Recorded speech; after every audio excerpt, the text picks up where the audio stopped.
ગતિ સિદ્ધાંતમાં સૌપ્રથમ કીધું કે બધા વાયુ ઘણા બધા નાના અણુઓના બનેલા હોય છે. તો સ્વાભાવિક છે વાયુ જે છે ડાયઓક્સિજન વાયુ હોય ધારો કે, તો એ ડાયઓક્સિજન વાયુની અંદર ઓક્સિજનના અણુઓ ભેગા થઈ અને એ ભેગા થઈ અને ઓક્સિજન વાયુનું નિર્માણ થતું હોય છે. તો ઘણા બધા નાના અણુઓનો વાયુ બનેલો હશે. ત્યાર પછી બીજા મુદ્દામાં કીધું કોઈ એક વાયુના અણુઓ સમાન હોય છે જે બીજા વાયુના અણુ કરતા આકાર, કદ અને વજનમાં જુદા હોય છે. હવે હું ઉદાહરણ તરીકે આપું ડાયહાઇડ્રોજન વાયુ અને ડાયઓક્સિજન વાયુ. તો ડાયહાઇડ્રોજન વાયુમાં જેટલા પણ અણુઓ હશે એ બધાને બધા ડાયહાઇડ્રોજનના હશે, જેમનું કદ, આકાર અને દળ પણ બધું સમાન હશે. જ્યારે ડાયઓક્સિજન વાયુ હશે તો એમાં રહેલા બધા જ અણુઓ કે જેમના આકાર, કદ અને વજન સમાન હશે. પણ આ બંનેની જ્યારે સરખામણી કરવામાં આવે તો આમના અણુ અને આ ડાયઓક્સિજનના અણુ એ બંને અણુઓના કદ, આકાર અને વજન અલગ અલગ આપણને પ્રાપ્ત થતા હોય છે. તો એમના ઉપરથી કીધું કોઈ એક વાયુના અણુઓ સમાન હોય પણ બીજા વાયુના અણુ કરતા તેમના આકાર, કદ અને વજન જુદા જુદા આપણને પ્રાપ્ત થતા હોય છે. ત્રીજું, વાયુના અણુઓ સતત ગતિશીલ છે જે ગુરુત્વાકર્ષણની અસર હેઠળ એટલે કે અસર પામતા નથી. તો વાયુના અણુઓ જે છે એ વાયુના અણુઓનું દળ જે છે એ ખૂબ જ નહિવત હોય છે અને ખૂબ જ દળ નહિવત હોવાના કારણે એમના પર ગુરુત્વાકર્ષણની અસર ઉદ્ભવતી એટલે કે ગુરુત્વાકર્ષણ અસર જોવા મળે પણ એ ખૂબ જ ઓછી જોવા મળે. એટલે એ અહીંયા ગુરુત્વાકર્ષણ અસર પામતા હોતા નથી. એનું એક જ રીઝન છે કે જેમનું દળ ખૂબ જ ઓછું આવતું હોય છે. વાયુના અણુઓ સતત ગતિશીલ હોવાથી બધી જ દિશામાં સુરેખ ગતિ કરે છે અને પાત્રની દિવાલ સાથે અથડાય છે અને વાયુનું દબાણ આ અથડામણના કારણે હોય છે. આપણે આગળ જોઈ ગયા હતા, આગળ આપણે વાત પણ કરેલી હતી કે ઘન પદાર્થની અંદર દબાણ છે એમના દળના આધારે હોય છે, પ્રવાહીની અંદર હાઇટના આધારે હોય છે અને વાયુની અંદર જે અથડામણ થાય છે એ અથડામણના કારણે એમની અંદર દબાણ ઉદ્ભવતું હોય છે. તો અહીંયા આપણે કીધું કે વાયુના અણુઓ સતત ગતિશીલ હોય છે. તો એ સતત એક પાત્રની અંદર ભરવામાં આવે તો એ સતત એકબીજા સાથે અથડામણ પામતા હોય, ગતિ કરતા હોય છે. તો એ સમય દરમિયાન એ પાત્રની દિવાલ સાથે જેટલા વધારે અથડામણ પામે એટલું એમનું દબાણ વધારે પ્રાપ્ત થાય. જેટલું ઓછું અથડામણ પામે એટલું દબાણ એમનું ઓછું પ્રાપ્ત થતું હોય છે. એટલે એમ કહી શકાય કે જેમ અથડામણ વધુ તેમ એ વાયુનું દબાણ આપણને વધારે પ્રાપ્ત થતું હોય છે. અથડામણ થવાથી અણુઓનો વેગ બદલાય છે. એ દરેક વાયુ અલગ અલગ વેગથી ગતિ કરે છે. હવે સ્વાભાવિક છે અહીંયાથી તમે ફૂલ સ્પીડમાં કાર લઈને જઈ રહ્યા હોય અથવા તો ટુ વ્હીલ લઈને જઈ રહ્યા હોય અને એ ફૂલ સ્પીડ ધારો કે 100 કિલોમીટર પર અવર છે, તો એમની અંદર તમે કોઈ જગ્યાએ અથડાવ છો અને અથડાઈ ગયા બાદ શું તમારી સ્પીડ 100 કિલોમીટર પર અવરની રહેવાની છે? નહીં. તો એ અનુસાર કહી શકાય કે અથડામણ થવાથી અણુઓનો વેગ બદલાય છે. એટલે કે વાયુના અણુઓ જ્યારે પાત્રની દિવાલ સાથે અથડાશે તો એ અથડામણના કારણે હવે પછી એમના વેગમાં ફેરફાર થતો આપણને જોવા મળતો હોય છે અને એ દરેક વાયુ માટે અલગ અલગ હોય અને એ દરેક વાયુ અલગ અલગ વેગથી ગતિ કરતા હોય છે. એક વાયુના અણુઓ જ્યારે પાત્રની દિવાલ સાથે અથડાય ત્યારે એમનો વેગ અલગ હશે, અથડાઈ ગયા પછી જે ગતિ કરશે ત્યારે પણ એમનો વેગ અલગ અલગ પ્રાપ્ત થતો હોય છે. બધી અથડામણો સંપૂર્ણપણે સ્થિતિસ્થાપક હોય છે અને એટલે કે અથડામણ દરમિયાન શક્તિનો જથ્થો બદલાતો નથી. એટલે કે જ્યારે અણુ જ્યારે અથડાશે, અથડાય એટલે ત્યાં ને ત્યાં જ રહેશે એવું શક્ય આમાં રહેતું નથી અને એ અથડાઈને પાછો આવશે એટલે કે સ્થિતિસ્થાપક ગુણધર્મ ધરાવે અને અથડામણ દરમિયાન એમની શક્તિનો જે જથ્થો હોય છે એમાં કોઈ પણ જાતનો ફેરફાર થતો હોતો નથી. સરેરાશ ગતિ ઉર્જા માત્ર તાપમાન પર આધાર રાખે. તો તાપમાનમાં તમે વધારો કરો તો એ તાપમાનમાં વધારો થવાના કારણે અણુઓની ગતિ ઉર્જામાં વધારો થતો હોય છે. તાપમાનમાં ઘટાડો કરો તો ગતિ ઉર્જામાં ઘટાડો થતો હોય છે. ઉદાહરણ તરીકે આપીએ આપણે કે આપણે ક્લાસની અંદર બેઠા હોય, સરસ મજાની એસી ચાલતી હોય અને એ એસી વાળા આપણે પર્યાવરણની અંદર બેઠેલા છીએ, ક્લાસની અંદર બેઠેલા હોય અને અચાનક પાવર જાય ને 5-10 મિનિટ પછી તમને ગરમી થવા લાગે તો તમે કેમ અસ્તવ્યસ્ત ગોઠવાઈ જતા હો. તો એ જ વસ્તુ અહીંયા જોવા મળશે કે તાપમાનમાં તમે ફેરફાર કરો તો અણુઓની સરેરાશ ગતિ ઉર્જામાં પણ ફેરફાર થતો હોય છે, એટલે કે સરેરાશ ગતિ ઉર્જા માત્ર ને માત્ર તાપમાન પર આધાર રાખશે. તાપમાનમાં વધારો કરો તો ગતિ ઉર્જા વધશે, એમના કારણે પાત્રની સપાટી પર અથડામણ વધશે અને એ અથડામણ વધવાના કારણે એમના દબાણમાં પણ વધારો થતો હોય છે. વાયુઓના અણુઓ દ્વારા રોકાયેલું કદ.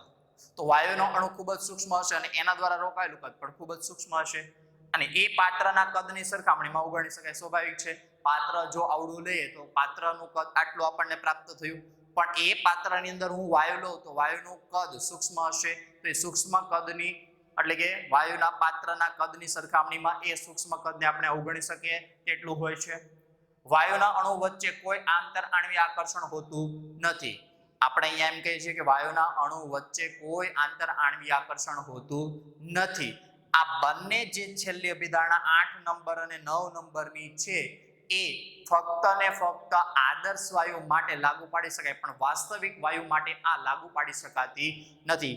આ બધી જ અભિધારણાઓ આદર્શ વાયુ અને વાસ્તવિક વાયુ બંને માટે લાગુ પડે, પણ 8 નંબર અને 9 નંબરની જે અભિધારણા છે એ વાસ્તવિક વાયુ માટે લાગુ પડતી નથી, કારણ કે વાસ્તવિક વાયુના જે અણુઓ હશે એ વાસ્તવિક વાયુના અણુઓ વચ્ચે આંતરાણ્વીય આકર્ષણ બળ આવેલું હોય છે. તો એ વાયુના અણુઓનું જે કદ હશે એ કદને પાત્રના કદની સરખામણીમાં અવગણી શકાતું નથી. તો આ બે અભિધારણા વાસ્તવિક વાયુ માટે અને અહીંયા જે બે આપેલી છે એ આદર્શ વાયુ માટે આપણે કહી શકીએ છીએ. તો નોંધ તરીકે અહીંયા પણ દર્શાવી શકીએ છીએ આપણે.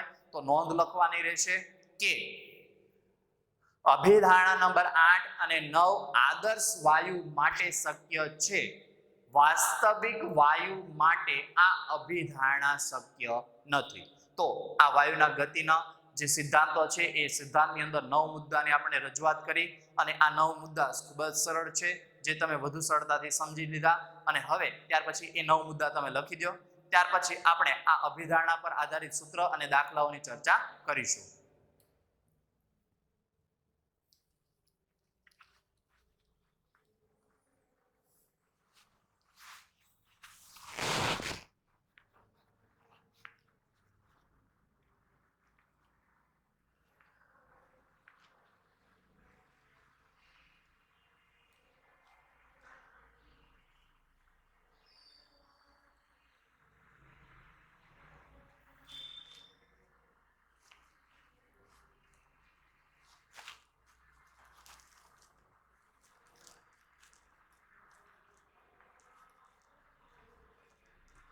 ત્યાર પછી વાત કરીશું વિવિધ અથવા તો અણુઓની વિવિધ પ્રકારની ગતિ. તો આ અણુઓની વિવિધ પ્રકારની જે ગતિ છે અથવા તો અણુઓની વિવિધ પ્રકારની જે ગતિ છે એની અંદર મુખ્યત્વે આપણે 3 ભાગ જોવાના છે. એમાં પહેલું છે મહત્તમ સંભવ્ય ઝડપ, જેને આપણે VMP વડે દર્શાવીએ છીએ. MP નો અર્થ મોસ્ટ પ્રોબેબલ, મહત્તમ સંભવ્ય, V એટલે ઝડપ.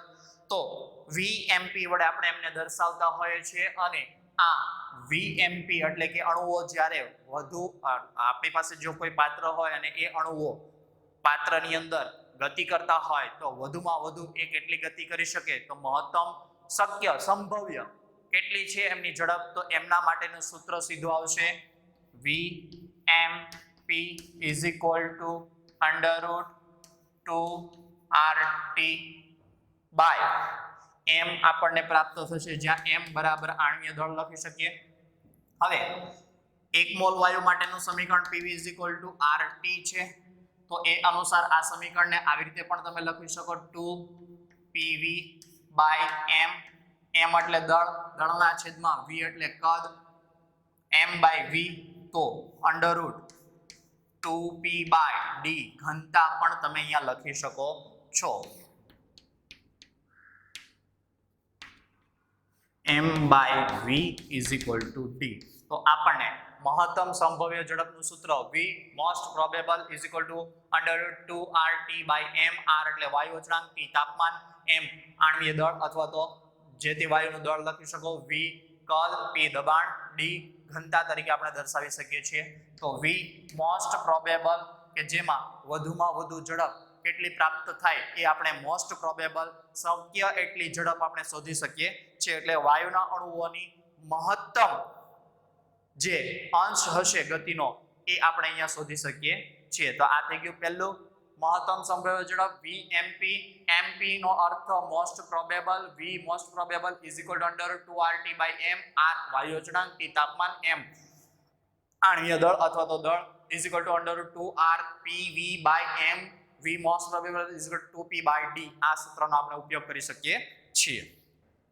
ત્યાર પછી બીજું આપ્યું છે સરેરાશ ઝડપ. તો V એવરેજ. તો આપણને V એવરેજ નું સૂત્ર મળશે V average is equal to under route 8RT/m અપન પાઈ.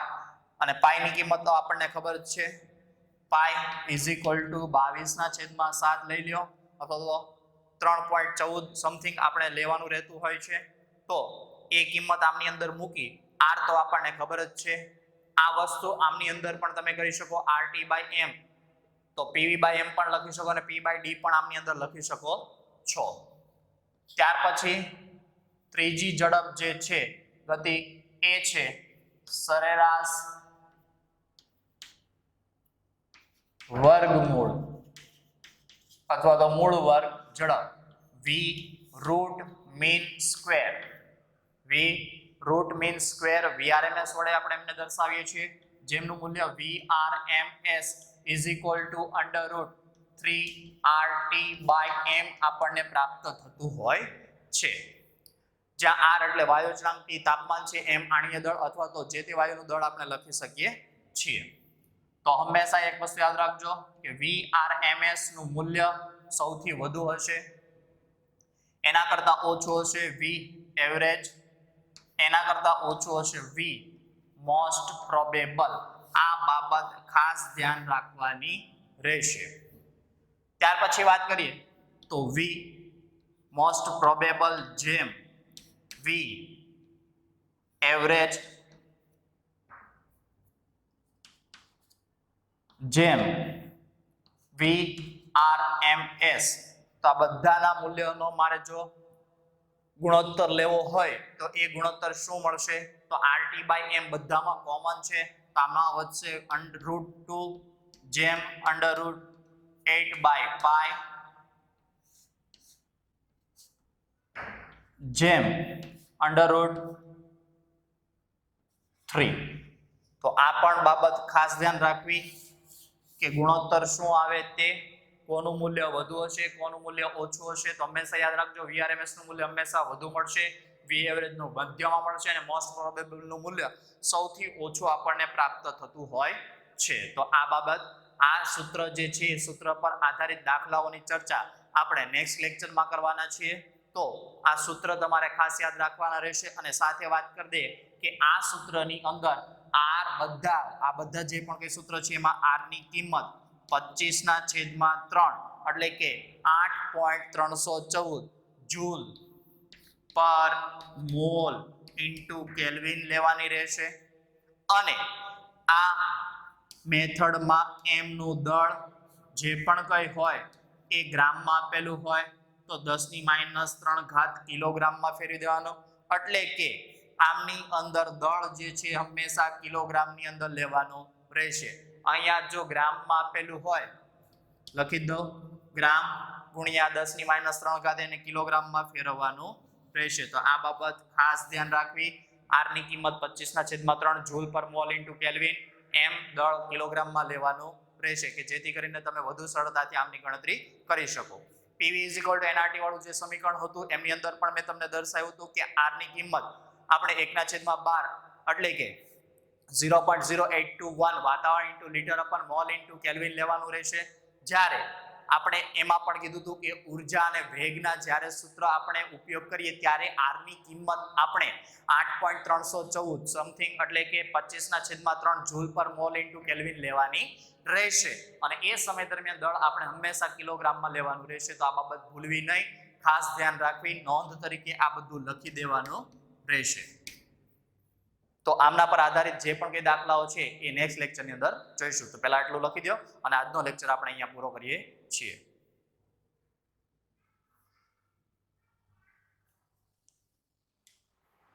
ત્યાર પછી આપણને દાખલો આપેલો છે, દાખલા નંબર 5, 27°C તાપમાને ડાયઓક્સિજન વાયુના અણુઓની VRMS ગણો.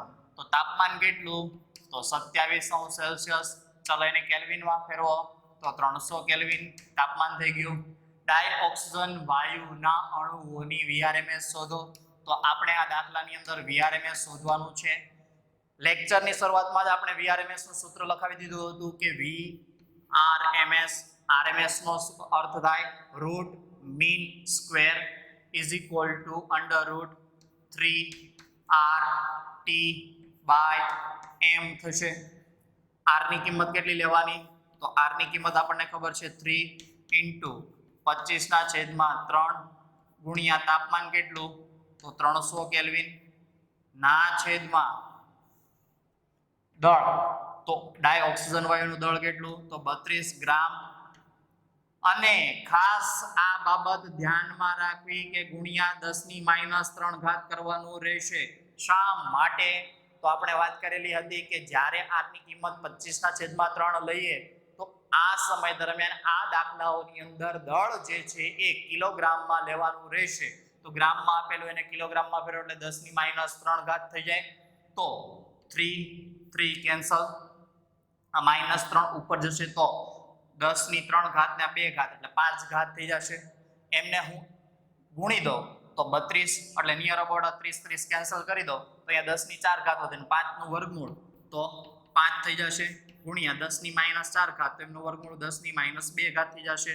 તો VRMS is equal two near equal to હું આ ગણેલી છે રકમ એ બાબતનું ખાસ ધ્યાન રાખવું કે અહીંયા મેં 32 10⁻3 ને આ 0 એટલે 10⁻4 થઈ ગઈ. તો 10⁻4 નું વર્ગમૂળ શું થાય? તો 10⁻4 નું વર્ગમૂળ 10⁻2 થશે. 10⁻4 નું વર્ગમૂળ 10⁻2 થશે કારણ કે 10⁻3 ઉપર જાય તો 10⁻3 ગુણ્યા 0 તો 10⁻4 થઈ એમનું વર્ગમૂળ 10⁻2 થયું. આ 30 ને આ 32 હું નિયર અબાઉટ જોવા જઈએ તો 1 સમથિંગ જવાબ આવે કેન્સલ કરી દઉં છું. 0.9 સમથિંગ જવાબ આવે તો મેં કેન્સલ કરી દીધું અને વધ્યું 25 નું વર્ગમૂળ 5. તો નિયર ઇક્વલ ટુ આની આજુબાજુની જે કિંમત હોય એ તમારે સિલેક્ટ કરવાની રહેશે. એટલે 5 × 10⁻2 મીટર પ્રતિ સેકન્ડ આપણે આમનો જવાબ અથવા તો 4.8 સમથિંગ જવાબ આપણે આમની અંદર લઈ શકીએ છીએ.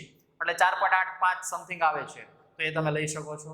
એટલે કે આ રીતે સરળતાથી તમે ખૂબ જ ઓછી મિનિટની અંદર ગણતરી કરી શકો છો. 327°C તાપમાને મિથેનની સરેરાશ ઝડપ x છે. તો તાપમાન T1 કેટલું? તો 327°C is equal two 600 kelvin થઈ જશે. સરેરાશ ઝડપ તો VRMS 1 is equal two x છે. તો કેટલા તાપમાને તેની સરેરાશ ઝડપ 3x થાય?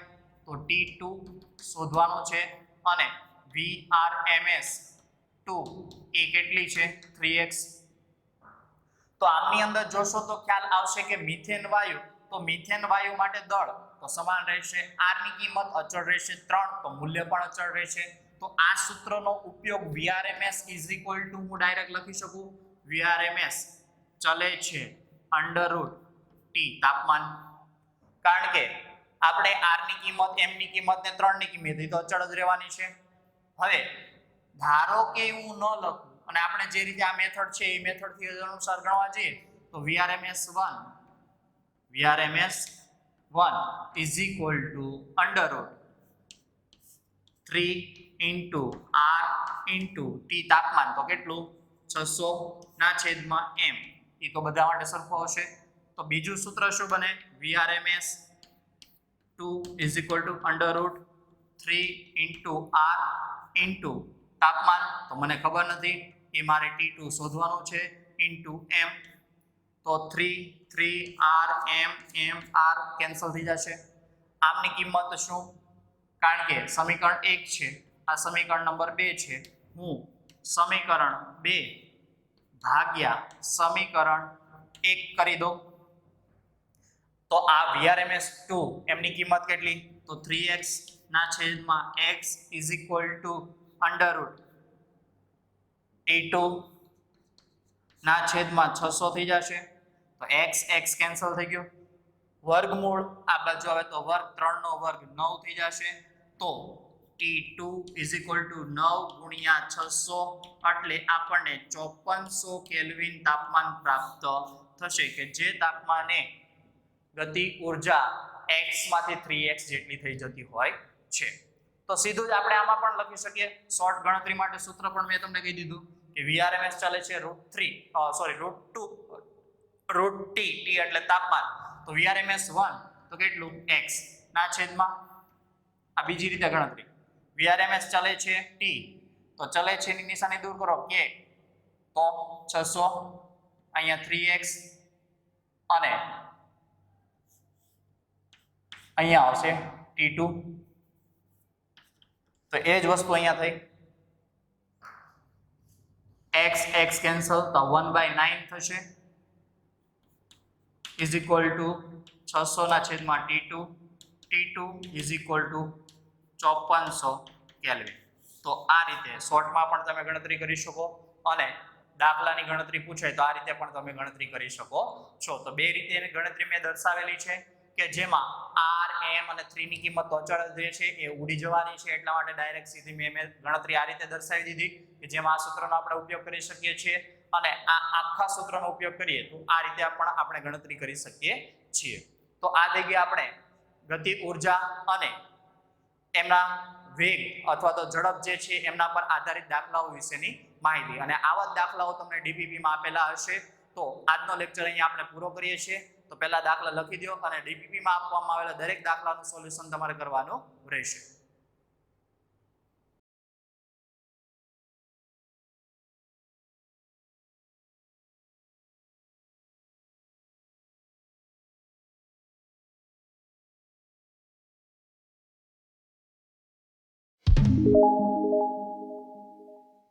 મેક્સવેલની આણ્વીય વેગની વહેંચણી તો આ જે મેક્સવેલના આણ્વીય વેગની જે વહેંચણી છે એ સંભવ્યતાના સિદ્ધાંત પર આધારિત છે એટલે સંભાવના કેટલી રહેલી છે એમના સિદ્ધાંત પર આધારિત રહેલી હોય છે અને હંમેશા યાદ રાખજો કે અણુઓ જે છે એ અણુઓનો જથ્થો ખૂબ જ વધારે પ્રમાણમાં હોય વાયુની અંદર અને જ્યારે એ અથડામણ પામતા હોય તો એ સમય દરમિયાન હંમેશા એમના વેગમાં ફેરફાર થતો હોય છે એટલે દરેકના વેગમાં ફેરફાર થતો હોવાના કારણે કોઈ એક અણુને ધ્યાનમાં રાખી અને તેમના પર આધારિત વેગ વિશેની માહિતી આપણે આપી શકતા હોતા નથી તો એવા સમય દરમિયાન આ દરેકે દરેક અણુઓ જે છે એ દરેકે દરેક અણુઓનો સરેરાશ વેગ આપણે લેવો પડતો હોય છે તો એના અનુસાર બીજા મુદ્દામાં કે વાયુઓની અણુઓની ઝડપ સતત અથડામણના કારણે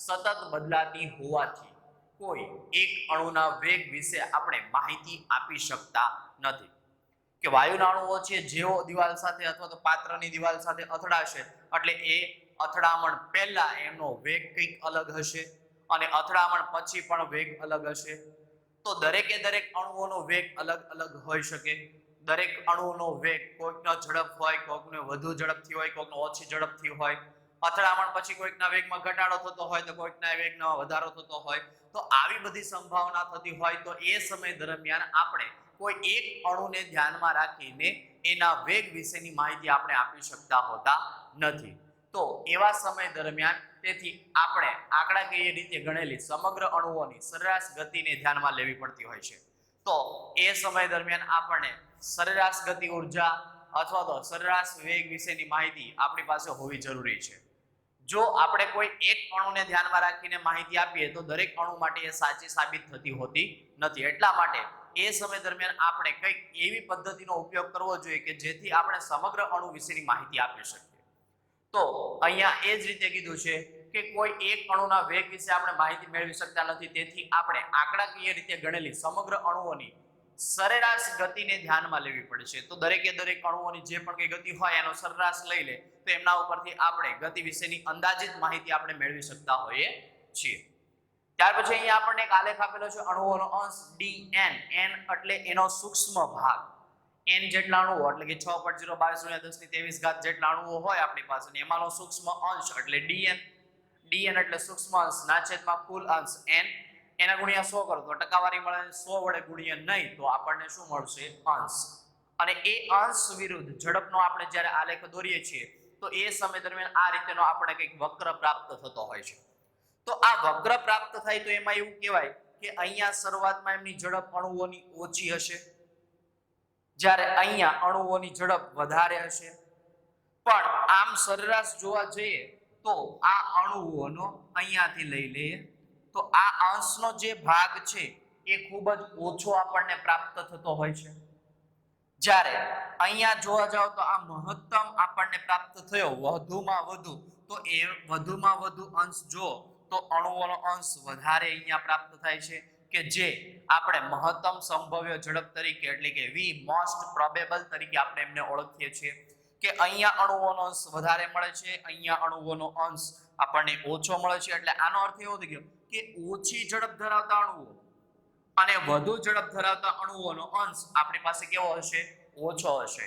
પણ સરેરાશ જે ઝડપ હશે એવા અણુઓનો અંશ આપણી પાસે કેવો હશે? વધારે. ફરીથી વાત કરીએ કે અહીંયા અણુઓ જે છે એની ઝડપ કેવી હોય? અહીંયાથી હું ધારો કે લઉં તો અહીંયા એની ઝડપ મળશે, તો એ અણુઓની ઝડપ જે છે એ ઓછી ઝડપ ધરાવતા અણુઓ છે. ઓછી ઝડપ ધરાવતા અણુઓનો અંશ કેટલો? તો આટલો. જ્યારે વધુ ઝડપ ધરાવતા અણુઓ, તો અહીંયાથી હું ઝડપ લઉં તો વધુ ઝડપ મળશે મને, પણ એ અણુઓનો અંશ કેટલો? તો એ પણ એટલો જ.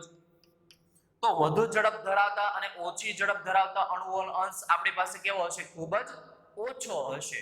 પણ આ જે ઝડપ મળે છે એને અંદાજિત આ બંનેની સરેરાશ ઝડપ કહી શકો.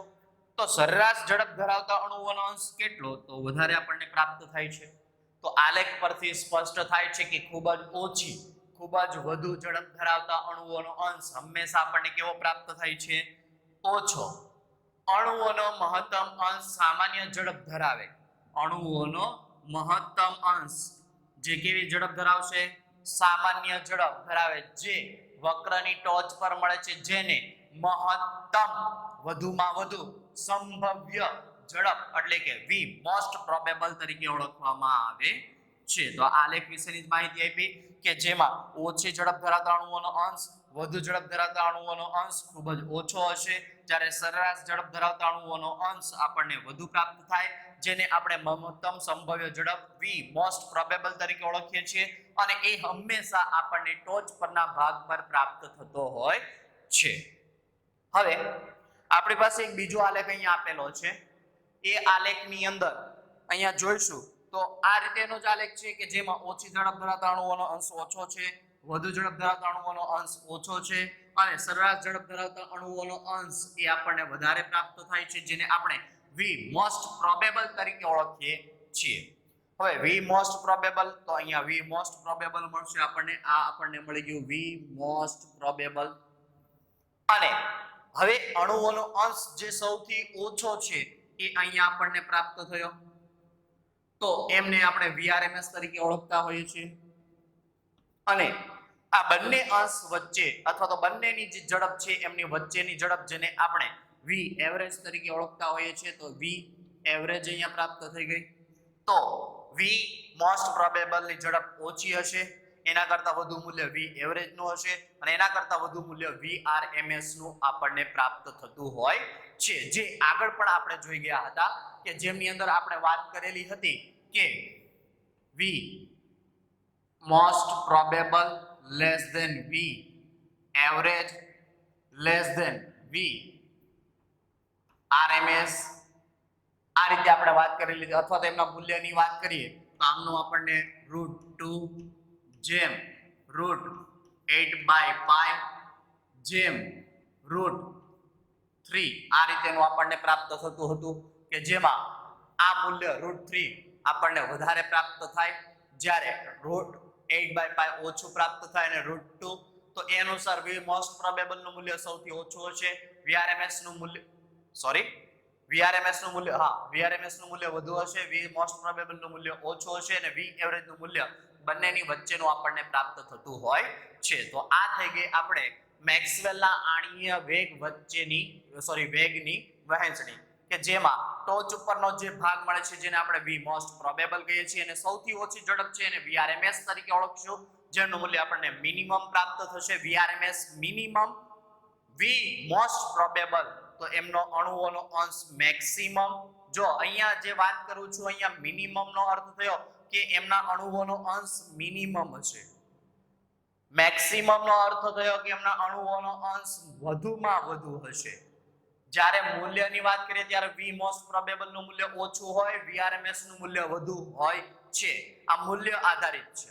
અને અહીંયા મેક્સિમમ નો જે અર્થ કરેલો છે એ અણુઓના અંશના સંદર્ભમાં કરેલો છે કે મોસ્ટ પ્રોબેબલ વેગ ધરાવતા હોય એવા અણુઓનો અંશ કેવો, તો મેક્સિમમ એટલે વધુમાં વધુ હશે. vrms અણુ ધરાવતા અણુઓનો વેગ જે હશે એ અણુઓનો અંશ એ મિનિમમ હશે અને આ બંનેની વચ્ચેનો અંશ આપણને મળશે v average. v most probable તો એમના સૂત્ર પર આધારિત આપણે મૂલ્ય લખી દીધેલા હતા અને આગળ પણ એમની ચર્ચા કરેલી હતી. તો આ માહિતી પહેલા લખી દો, ત્યાર પછી આપણે આગળ વધીશું.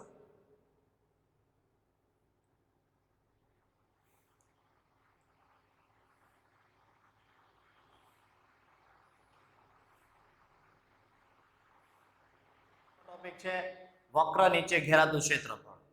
તો હંમેશા એક વસ્તુ યાદ રાખજો કે તાપમાન જે છે એ તાપમાન અચળ હોય તો એ સમય દરમિયાન વક્ર નીચે ઘેરાતું ક્ષેત્રફળ હંમેશા અચળ રહેતું હોય છે.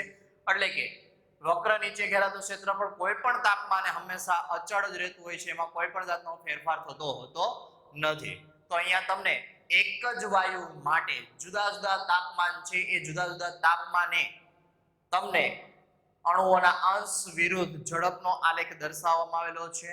તો અણુઓના અંશ વિરુદ્ધ આ ઝડપનો જે આલેખ આપણને અહીંયા રજૂ કરેલો છે તો એમાં આપણે સૌપ્રથમ વાત કરીશું કે T1 તાપમાન છે. તો એ T1 તાપમાને અહીંયા આપણને જે મહત્તમ અંશ મળશે એ મળશે vrms અને એ v મોસ્ટ પ્રોબેબલ મળશે આપણને. અને એ v મોસ્ટ પ્રોબેબલ ને હું 1 વડે દર્શાવું કારણ કે તાપમાન 1 હતું તો એ સમય દરમિયાન મને અણુઓનો અંશ વધારે પ્રાપ્ત થતો હતો. T2 તાપમાન આપણને પ્રાપ્ત થયું તો એ સમય દરમિયાન જે અણુઓનો અંશ હતો અથવા તો અણુઓનો જે વેગ છે એ v મોસ્ટ પ્રોબેબલ 2 પ્રાપ્ત થયો અને આ સમય દરમિયાન અહીંયા આપણને અણુઓનો અંશ આટલો પ્રાપ્ત થયો. T1 તાપમાને અણુઓનો અંશ અહીંયા પ્રાપ્ત થતો હતો. T3 તાપમાને વાત કરીએ તો એ સમય દરમિયાન વેગ જે છે એ v મોસ્ટ પ્રોબેબલ 3 આપણને પ્રાપ્ત થયો.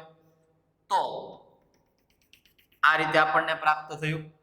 હવે આમાં આપણે જોવા જઈએ તો v most probable 1, v most probable 2 અને v મોસ્ટ પ્રોબેબલ 3 માં કોનું મૂલ્ય વધુ હશે? તો સ્વાભાવિક છે આપણે આમના ઉપરથી કહી શકીએ કે v most probable 1 less than v most probable 2 less than v most probable 3.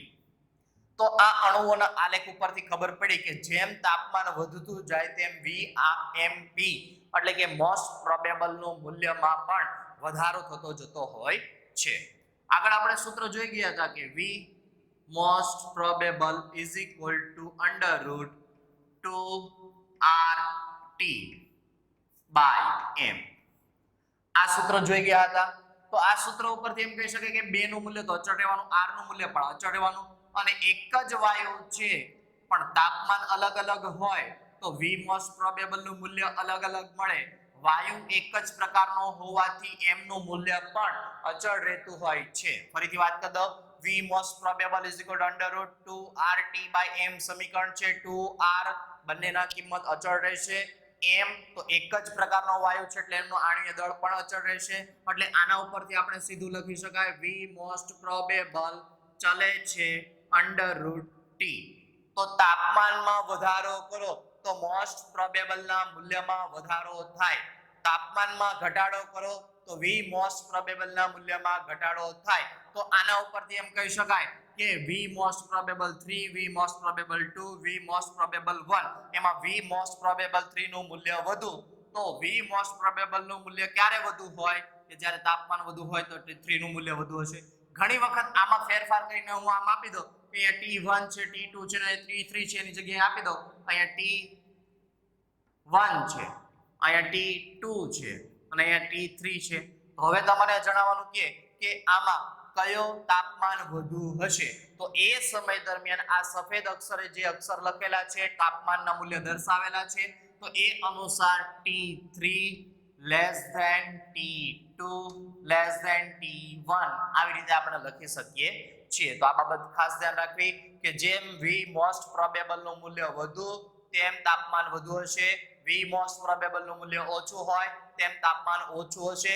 અને આના ઉપરથી એક માહિતી આપણને એ પણ મળે કે તાપમાન વધે T1 T2 T3 તાપમાન વધ્યું વક્ર વધુ સપાટ બને. તો વક્ર પહેલા વધુ હતો જો હવે ધીમે ધીમે કેવો થતો જશે ચપટો. જેમ T4 T5 up to T infinity સુધી જાવ તો વક્ર મને કેવો મળશે ખૂબ જ નહિવત એટલે કે ખૂબ જ ઓછો ઢાળ મળશે. આ ઢોળાવ વાળો ભાગ ઓછો મળશે એટલે કે સપાટ જોવા મળશે. અને એ સમય દરમિયાન અણુઓનો અંશ મને જે પ્રાપ્ત થશે એ ખૂબ જ નહિવત આપણને પ્રાપ્ત થશે. તો આમાંથી કહી શકાય કે તાપમાન વધતા વક્ર વધુ સપાટ બને અને જમણી તરફ જતા ઢળતો જાય છે. અને ટોચના ભાગમાં તો ટોચનો ભાગ જો તો એ ટોચનો ભાગમાં ઘટાડો થાય છે એટલે કે મહત્તમ સંભવ્ય ઝડપ V મોસ્ટ પ્રોબેબલ ના મૂલ્યમાં શું થતો હોય છે વધારો. પરંતુ અણુઓનો જે અંશ છે એ અંશમાં શું થતો ગયો તો ઘટાડો થતો ગયો. તો આ બાબત ખાસ ધ્યાન રાખવી કે જેમ તાપમાન વધે તેમ વક્ર વધુ સપાટ બને જમણી તરફ ઢળે ટોચના ભાગમાં ઘટાડો થાય V મોસ્ટ પ્રોબેબલ વધે અણુઓનો અંશ ઘટે. તો આ બાબતને ખાસ ધ્યાનમાં રાખવાની રહેશે. આ જે વાત કરી આપણે એ એક જ વાયુ માટે હતી.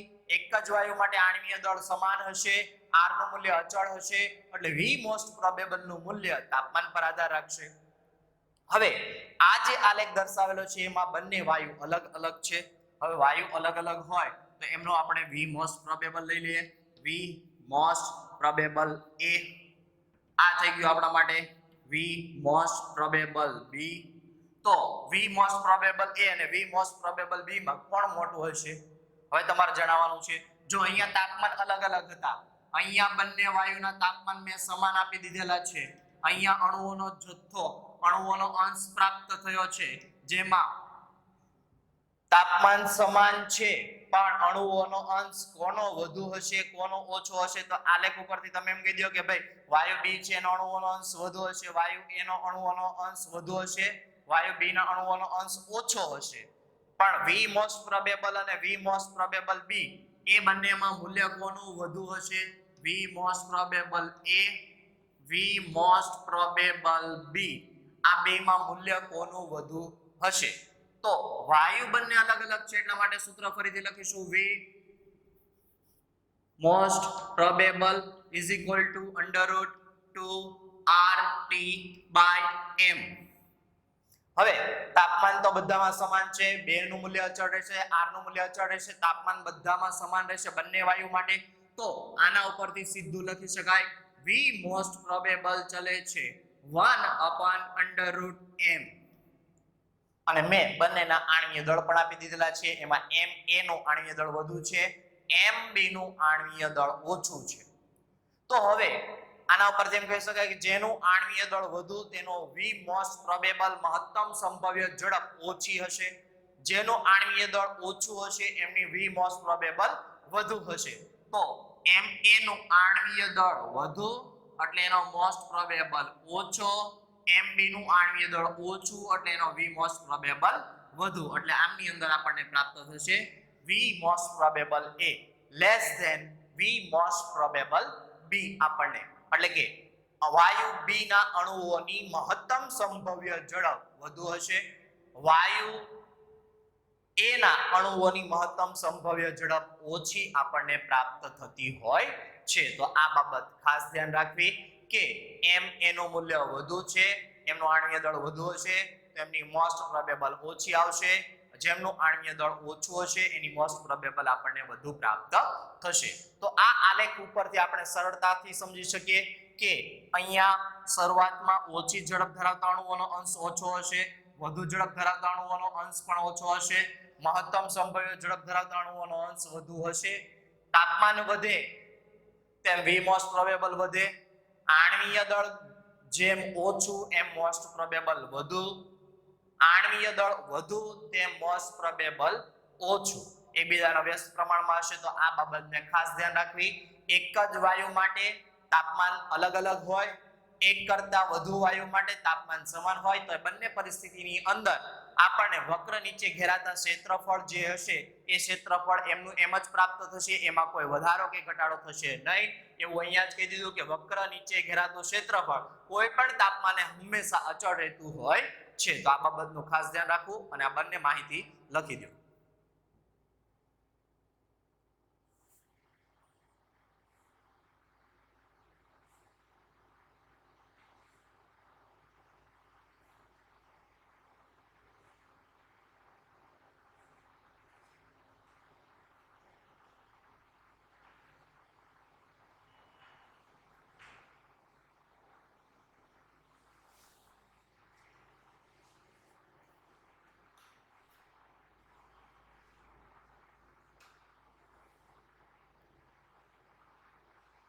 ત્યાર પછીનો ટોપિક છે આપણી પાસે આદર્શ વાયુ અને વાસ્તવિક વાયુ. આદર્શ વાયુ એટલે આઈડિયલ ગેસ અને વાસ્તવિક વાયુ એટલે રિયલ ગેસ.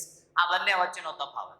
તો સૌપ્રથમ એવું કહેવામાં આવે છે કે જે વાયુ કોઈ પણ તાપમાને અને કોઈ પણ દબાણે આદર્શ વાયુ સમીકરણ એટલે કે PV = nRT આ સમીકરણનું જો પાલન કરતો હોય તો એ વાયુને આદર્શ વાયુ તરીકે ઓળખવામાં આવતો હોય છે. જે વાયુ કોઈ પણ તાપમાને અને કોઈ પણ દબાણે PV = nRT આ સમીકરણનું પાલન કરતો હોય તો એવા વાયુને આદર્શ વાયુ તરીકે ઓળખવામાં આવે છે. તો સામે વાસ્તવિક વાયુ કોને કહેવામાં આવે?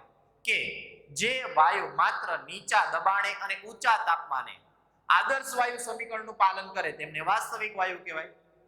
જે વાયુ કોઈ પણ તાપમાન કોઈ પણ દબાણ તો આદર્શ, જે વાયુ નીચા દબાણે અને ઊંચા તાપમાને આદર્શ વાયુ સમીકરણનું પાલન કરે તો એમને વાસ્તવિક વાયુ કહેવાય. આદર્શ વાયુ માટે અણુઓ એ રોકેલ કદ નહીવત હોય છે, જ્યારે વાસ્તવિક વાયુ એ અણુઓ દ્વારા રોકેલું જે કદ હશે એ પૂરતું કદ એમની અંદર પ્રાપ્ત થતું હોય છે. આદર્શ વાયુના અણુઓ વચ્ચે આકર્ષણ બળ નહીવત હોય છે, એટલે કે મોસ્ટ ઓફલી આમ જોવા જઈએ તો ન હોવા બરાબર હોય છે. અને જ્યારે વાસ્તવિક વાયુના અણુઓ વચ્ચે આકર્ષણ બળ ધરાવતું હોય છે. તો આ એમના તફાવત વિશેના બે મુદ્દાઓની ચર્ચા કરેલી અને એમના ઉપરથી આપણે એક અહીંયા દબાણ વિરુદ્ધ કદનો આલેખ આપેલો છે, જેમાં ગ્રીન લાઈન વડે દર્શાવેલો વાયુ આદર્શ વાયુ છે, બ્લુ લાઈન વડે દર્શાવેલો વાયુ વાસ્તવિક વાયુ છે. અને અહીંયા એક પરિસ્થિતિ એવી નિર્માણ પામે છે કે જે સમય દરમિયાન આદર્શ વાયુ અને વાસ્તવિક વાયુ એ બંને એટલે કે આમ જોવા જઈએ તો વાસ્તવિક વાયુની વર્તુણક આદર્શ વાયુ જેવી થતી જોવા મળે છે. આ બિંદુ એવું હશે કે જે બિંદુએ વાસ્તવિક વાયુની વર્તુણક આદર્શ વાયુ જેવી જોવા મળતી હોય છે. એટલે આ જે બિંદુ છે એ બિંદુએ વાસ્તવિક વાયુની વર્તુણક કોના જેવી જોવા મળે તો આદર્શ વાયુ જેવી આપણને જોવા મળતી હોય છે. હવે અહીંયા આ વાસ્તવિક વાયુ છે અને આદર્શ વાયુ છે, તો આદર્શ વાયુ કરતા વિચલન અહીંયા વધુ જોવા મળે છે. કોનું? તો વાસ્તવિક વાયુનું. શું? તો વિચલન કોના કરતા વધુ? તો આદર્શ વાયુ કરતા વધુ. આદર્શ વાયુ કરતા વાસ્તવિક વાયુનું વિચલન વધુ જોવા મળતું હોવાના કારણે આ પ્રકારના વિચલનને ધન વિચલન કહે છે. તો આ થઈ ગયું આપણે ધન વિચલન.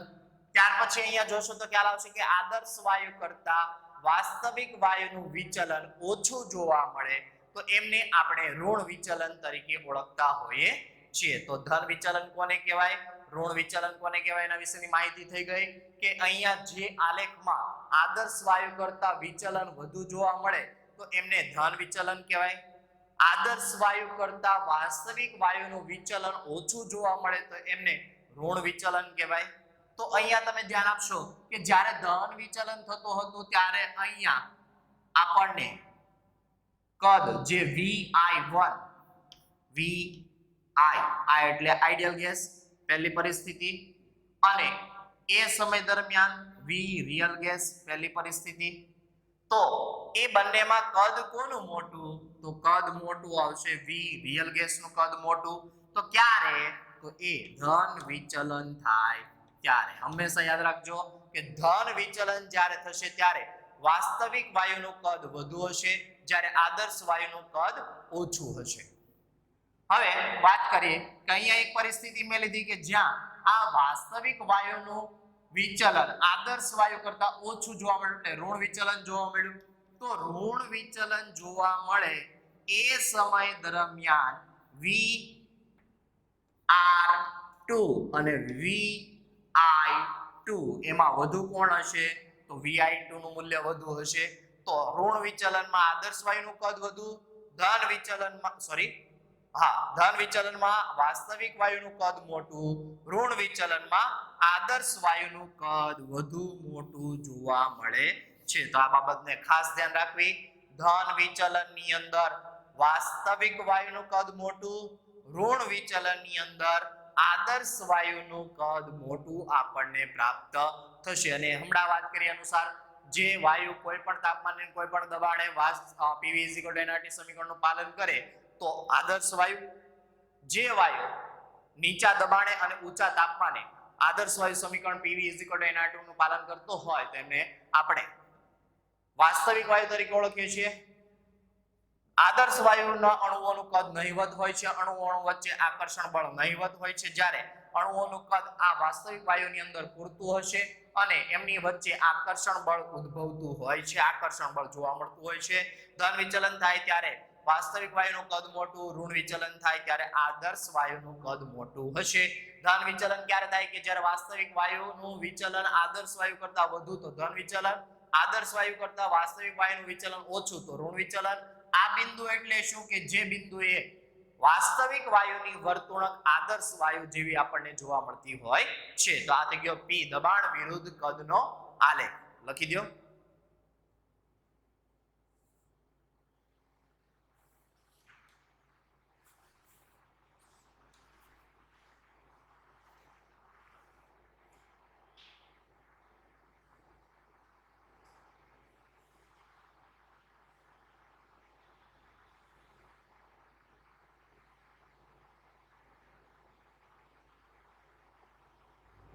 ત્યાર પછીનો ટોપિક છે આપણી પાસે એ છે દબનીય અવયવ. તો દબનીય અવયવ Z તરીકે આપણે ઓળખતા હોઈએ છીએ અને Z પરથી આપણે વિચલન વિશેની માહિતી પ્રાપ્ત થતી હોય છે, એટલે તે વાયુના વિચલનની માહિતી આપતું હોય છે. તો Z તો એમનું મૂલ્ય કઈ રીતે ગણી શકાય? તો એના માટેનું સૂત્ર છે Z = PV/nRT અથવા V રિયલ એટલે કે વાસ્તવિક વાયુનું કદ ના છેદમાં આદર્શ વાયુનું કદ. તો હવે આ તો આપણને ખબર પડી જાય કે દબાણ, કદ, મોલ, r, વાયુ અચળાંક, તાપમાન એ બધાની કિંમત આપેલી હોય તો Z ની કિંમત મળી જાય. પણ V રિયલ અને V આઈડિયલ આપેલા કેવી રીતે હશે, કેવી રીતે શોધવાનું? તો એમની માહિતી આપણે અહીંયા લખી દઈએ કે V રિયલ અને V આઈડિયલ. આ બાબત ખાસ ધ્યાન રાખવી કે જ્યારે તમને દાખલાની અંદર કદ આપેલું હોય તો એ હંમેશા તમારું રિયલ થશે. એટલે કદ દાખલામાં આપેલ હોય તે આપણા માટે શું થઈ જશે? V real. અને V આઈડિયલ, તો V આઈડિયલ PV = nRT સૂત્ર પરથી કદ શોધવું. અને આ સૂત્ર ઉપરથી કદ જે મળે એ આપણા માટે થઈ જશે V આઈડિયલ અને કદ દાખલામાં જે આપેલું હોય એ આપણા માટે થઈ જશે V રિયલ. તો આ રીતે V રિયલ અને V આઈડિયલ વિશેની માહિતી આપણે મેળવી શકીએ છીએ. એમનો ગુણોત્તર કરીએ અને Z નું મૂલ્ય આપણને પ્રાપ્ત થાય તો એમના ઉપરથી આપણે વિચલન વિશેની માહિતી પ્રાપ્ત કરી શકતા હોઈએ છીએ. તો Z નું મૂલ્ય કેવું હોઈ શકે? તો એક વસ્તુ યાદ રાખજો કે જ્યારે પહેલી પરિસ્થિતિનું હું અહીંયા નિર્માણ કરું છું કે જ્યારે PV = nRT થઈ જાય તો એ સમય દરમિયાન Z બરાબરનું મૂલ્ય 1 પ્રાપ્ત થશે. PV = nRT cancel Z = 1. તો આ પરિસ્થિતિ તમારા માટે થઈ જશે આદર્શ વાયુ. આ પરિસ્થિતિ આદર્શ વાયુ માટે હંમેશા Z નું મૂલ્ય આપણને 1 પ્રાપ્ત થશે. તો આ બાબત ખાસ ધ્યાન રાખવી કે જ્યારે PV = nRT હશે તો એ સમય દરમિયાન Z નું મૂલ્ય આપણને 1 પ્રાપ્ત થશે. હવે બીજી પરિસ્થિતિની વાત કરીએ કે PV is not equal to nRT અને એ સમય દરમિયાન z is not equal to 1 તો એ સમય દરમિયાન તમારો જે વાયુ હશે એ વાસ્તવિક વાયુ તરીકે વર્તતો હોય છે કે જ્યારે PV is not equal to nRT તો z is not equal to 1 તો એ સમય દરમિયાન તમારો જે વાયુ હશે એ વાયુ વાસ્તવિક વાયુ તરીકે વર્તતો હોય છે અને આપણે અહીંયા એમ કીધું કે વાયુના વિચલનની માહિતી મળે તો વિચલન કેટલા પ્રકારના તો બે પ્રકારના કયા કયા ધન વિચલન અને ઋણ વિચલન તો ધન વિચલન ક્યારે થાય કે જ્યારે વાસ્તવિક વાયુનું વિચલન આદર્શ વાયુ કરતા વધુ થતું હોય તો ધન વિચલન વાસ્તવિક વાયુનું વિચલન આદર્શ વાયુ કરતા ઓછું થતું હોય તો ઋણ વિચલન એવું આપણે હમણાં આગળના ટોપિકની અંદર માહિતી જોઈ ગયા તો હવે z ના મૂલ્ય પર આધારિત આપણે માહિતી જોઈએ કારણ કે z નો મૂલ્ય ઉપરથી જ આપણને વિચલનની માહિતી મળે તો એ અનુસાર આપણે અહીંયા કહી શકીએ કે z લેસ ધેન 1 અને બીજી પરિસ્થિતિ નિર્માણ પામશે z ગ્રેટર ધેન 1 તો z નું મૂલ્ય 1 કરતા વધુ હોય અને z નું મૂલ્ય 1 કરતા ઓછું હોય તો હંમેશા યાદ રાખજો કે z નું મૂલ્ય 1 કરતા ઓછું હોય એટલે હંમેશા આપણને ઋણ વિચલન જોવા મળશે z નું મૂલ્ય 1 કરતા ઓછું હોય એટલે ઋણ વિચલન જોવા મળે તો PV લેસ ધેન nRT આપણી પાસે પરિસ્થિતિ થશે હું આમની અંદર 1 નંબરની પરિસ્થિતિ કહી દઉં આ બીજા નંબરની પરિસ્થિતિ કહી દઉં તો PV નું મૂલ્ય અને nRT નું મૂલ્ય તો એમાં nRT નું મૂલ્ય વધુ હોય PV નું મૂલ્ય ઓછું હોય તો nRT નું મૂલ્ય વધુ તો z નું મૂલ્ય 1 કરતા ઓછું પ્રાપ્ત થાય અને એ સમય દરમિયાન હંમેશા યાદ રાખજો કે z નું મૂલ્ય 1 કરતા ઓછું હોય તો એ હંમેશા આપણને ઋણ વિચલન પ્રાપ્ત થશે હમણાં આપણે વાત કરી કે z નું મૂલ્ય 1 કરતા ઓછું હોય તો ઋણ વિચલન z નું મૂલ્ય 1 કરતા વધુ હોય તો આપણને ધન વિચલન જોવા મળે અથવા તો હું તમને આ માહિતી ધારો કે નથી આપતો કે ભાઈ z નું મૂલ્ય ધન છે કે ઋણ છે માહિતી નથી આપતો તમને અને એના ઉપરથી હું તમને ફક્ત આટલી જ માહિતી આપું કે z નું મૂલ્ય લેસ ધેન 1 અને ગ્રેટર ધેન 1 છે તો અહીંયા પરિસ્થિતિ થશે PV ગ્રેટર ધેન nRT અને એ જ અનુસાર અહીંયા આપણી પાસે પરિસ્થિતિ થશે V real less than V ideal આ રીતની પરિસ્થિતિ થશે એવી રીતે અહીંયા પરિસ્થિતિ થશે V real greater than V ideal આ રીતની પરિસ્થિતિનું નિર્માણ થશે તો આ રીતની જ્યારે પરિસ્થિતિનું નિર્માણ થાય તો આના પરથી z less than 1 z greater than 1 PV less than nRT તો V real less than V ideal તો એ સમય દરમિયાન વાસ્તવિક વાયુનું કદ આઈડિયલ વાયુ કરતા ઓછું હોય તો આગળ આપણે હમણાં અહીંયા નોંધ લખાવેલી હતી કે ધન વિચલન થાય એ સમય દરમિયાન આદર્શ વાયુના કદ કરતા વાસ્તવિક વાયુનું કદ વધુ હોય તો વાસ્તવિક વાયુનું કદ વધુ તો અહીંયા કયું વિચલન જોવા મળશે તો આમની અંદર જોવા મળશે ધન વિચલન કારણ કે અહીંયા વાસ્તવિક વાયુનું કદ મોટું છે આદર્શ વાયુનું કદ વધુ હોય તો એ સમય દરમિયાન ઋણ વિચલન આપણને જોવા મળે આલેખ ઉપરથી માહિતી લીધી અને એના ઉપરથી મેં મૂલ્ય દર્શાવ્યું અને એ મૂલ્ય દર્શાવ્યા પહેલા પણ મેં તમને કીધું હતું કે z નું મૂલ્ય 1 કરતા ઓછું હોય તો ઋણ વિચલન z નું મૂલ્ય 1 કરતા વધુ હોય તો ધન વિચલન જોવા મળે હવે આ તો થઈ ગઈ વિચલનની વાત અને સાથે સાથે વાત કરી દો કે જ્યારે તમને ધન વિચલન જોવા મળે ત્યારે વાયુના જે પણ કઈ અણુઓ હશે એ અણુઓ વચ્ચે અપાકર્ષણ બળ આપણને જોવા મળશે કારણ તો અહીંયા z નું મૂલ્ય 1 કરતા વધુ PV ગ્રેટર ધેન nRT જ્યાં વાસ્તવિક વાયુનું કદ વધુ આદર્શ વાયુનું કદ ઓછું ધન વિચલન થાય તો એ સમય દરમિયાન અણુ વચ્ચે જે આકર્ષણ બળ હશે એ આકર્ષણ બળની માત્રા ઓછી હશે એટલે કે અપાકર્ષણ બળ જોવા મળશે એટલે કે અપાકર્ષણ બળ વધુ આપણને અહીંયા પ્રાપ્ત થતું હોય છે z less than 1 PV less ધેન n R T V real less than V ideal ઋણ વિચલન જોવા મળે એ સમય દરમિયાન વાયુના અણુઓ વચ્ચે આપણને આકર્ષણ બળની માત્રા વધુ જોવા મળશે. તો આ બાબતને ખાસ ધ્યાન રાખવી કે ઋણ વિચલન થાય ત્યારે આકર્ષણ બળ વધુ હશે, ધન વિચલન થાય ત્યારે અપાકર્ષણ બળ વધુ આપણને જોવા મળતું હોય છે. અને નોંધ જે છે એ ખાસ એક યાદ રાખજો કે વિચલન ચલે છે માનાંકમાં z-1. z-1 નું મૂલ્ય માનાંકમાં લેવાનું, જેમ વધુ તેમ વિચલન વધુ, z-1 નું મૂલ્ય ઓછું એમ વિચલન ઓછું આપણને જોવા મળતું હોય છે. અને આના ઉપરથી પણ કહી દીધું કે z નું મૂલ્ય 1 કરતા ઓછું તો આકર્ષણ બળ વધુ, z નું મૂલ્ય 1 કરતા વધુ તો અપાકર્ષણ બળ વધુ જોવા મળે છે. તો ફરીથી વાત કરીએ, z નું મૂલ્ય 1 થી જેમ નાનો તેમ આકર્ષણ બળ વધુ અને z નું મૂલ્ય 1 કરતા વધુ તેમ અપાકર્ષણ બળ વધુ. તો આ માહિતી છે એ ખાસ ધ્યાન રાખવી અને આ માહિતી પર આધારિત આપણે દાખલા જોઈશું અને એ દાખલા ઉપરથી આપણે નક્કી કરવાનું રહેશે કે કોનું આકર્ષણ બળ વધુ, કોનું અપાકર્ષણ બળ વધુ અને કોણ ધન વિચલન પામે, કોણ ઋણ વિચલન પામે, કોનું વિચલન વધુ હશે, કોનું વિચલન ઓછું હશે. તો આવા દાખલાઓ નેક્સ્ટ લેક્ચરની અંદર આપણે જોવાના છે. તો આ માહિતી ખાસ ધ્યાન રાખવી. ઋણ વિચલન ક્યારે થાય, ધન વિચલન તો ક્યારે થાય, આકર્ષણ બળ વધુ ક્યારે હોય, અપાકર્ષણ બળ વધુ ક્યારે હોય, તો આ માહિતી પહેલા લખી દો અને આજનો લેક્ચર અહીંયા આપણે પૂરો કરીએ છીએ.